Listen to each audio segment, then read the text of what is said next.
It started one quiet night in prayer. I wasn't asking for visions or signs.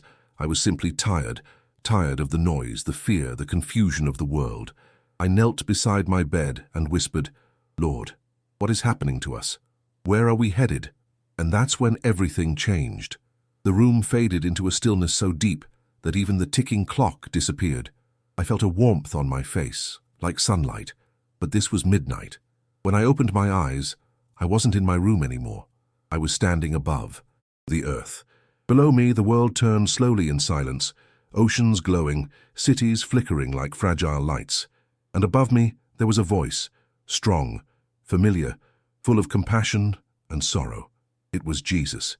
He said, "I want you to see what is coming, so that you may not fear, but prepare." Then the earth below began to change. I saw cities trembling, nations shouting in anger, people divided, screaming at each other, not just in the streets, but in churches, homes, even families. Love was growing. Cold. Then I saw the sky darken. A massive storm swept over continents, not of rain but of confusion. Lies spreading like smoke. People searching for truth and finding only noise. Jesus said, "They will believe what flatters them and reject what convicts them. This is how the deceiver works." I saw the word truth crumble like glass, replaced by chaos. People were building towers of opinions instead of altars of prayer. Then the vision shifted. I saw fire falling, not fire of destruction, but of awakening. Small sparks igniting across nations. Groups of people on their knees in hidden places, homes, basements, fields. I heard them crying, "Come, Lord Jesus." And Jesus smiled.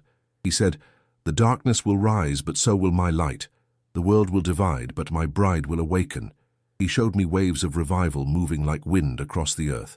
Ordinary people speaking words that carried power. Youth standing in schools with courage.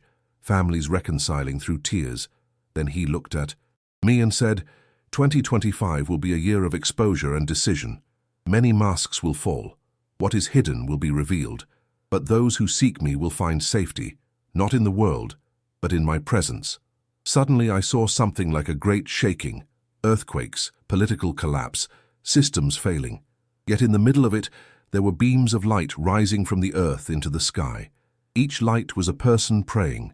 He said, "The shaking will separate what is real from what is false. My children will learn to stand not on comfort but on truth." I asked him, "Lord, what do we do?" He said, "Prepare your hearts, do not chase fear, chase me. The world will scream, but I will whisper. Those who know my voice will not be deceived." Then the light began to fade, and I felt his final words echo through me. "Tell them, the end is not yet, but the call to wake up has begun." I woke up on the floor, tears soaking my pillow. Hours had passed, but it felt like seconds. And though I can't explain what I saw, I know this: Jesus is still speaking. He is still warning. He is still inviting. 2025 won't just be another year. It will be a spiritual turning point. And the question he asked me is the same I'll ask you now. When the shaking comes, whose voice will you listen to?